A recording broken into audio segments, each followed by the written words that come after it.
Hello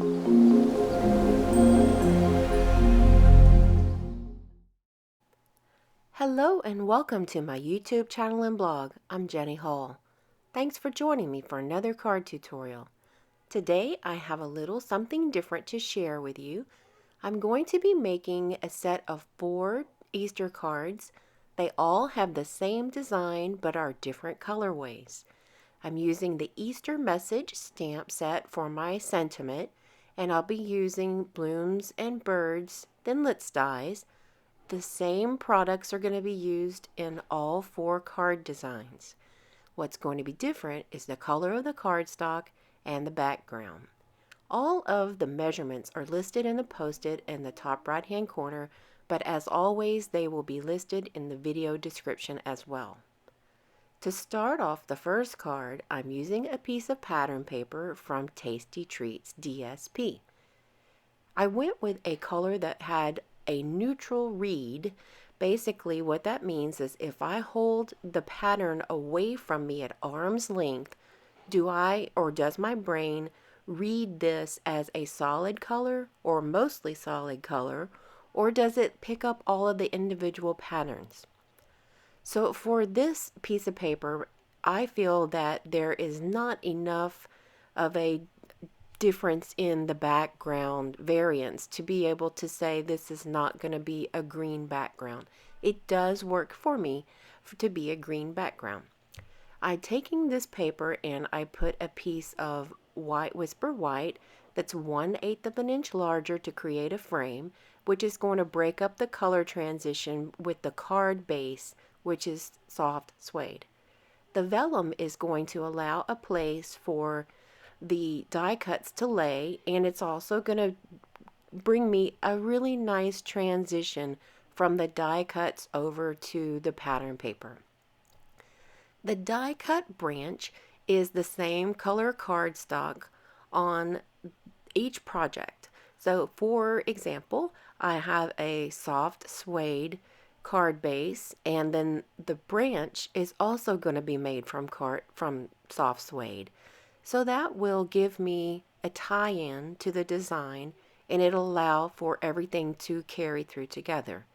Also, soft suede has a little bit of a green base to the color, and so I chose soft suede to pair with the Tasty Treats Pear Pizzazz because it's going to have some of the same base tones.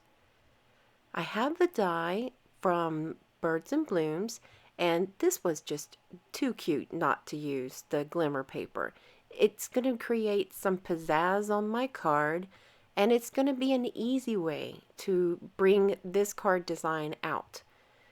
It's a nice way to share an Easter card as well. The ink that I'm using also coordinates with the cardstock. So on this particular card, it is going to be soft suede that I'm stamping with. To get some of the little accent pieces to bring the bird shininess or the bird glimmer around the rest of the card, how I came up with the embellishments was I took the die as I was using my little Big Shot die brush, and I saved all the little bits that were from the bird. So these little heart-shaped, they're like a loosely heart-shaped piece of glitter paper. They are from the belly section of the bird. I didn't do anything special to them other than save them whenever they were used from making the bird die cut. So that's another thing that you could use for crafting in your projects. This is something that would normally just be tossed out, and instead of tossing it out, I'm repurposing it and I'm carrying the same design out to the rest of the card, which is going to be pleasing. I try to work in a design triangle, giving me 3 different things to focus on throughout the card. If my eye is drawn to 3 different places, then it's more pleasing to my brain. Here is the next card in the lineup we have, and I've gone with a Sahara Sand card base. The designer series paper is from, I believe it's called Falling in Love, but of course all of the supplies will be listed in the video description. And I've gone with gold glimmer paper for this card. I made each card distinctly individual so that the colors were not repeated. I'm also stamping in the same Sahara Sand ink, and that is going to allow for the card base and the branch and the sentiment to all be tied together with the same color. I'm using the fine tip glue pen to adhere all the little tiny bits from the bird that are shiny and create the embellishments around the card.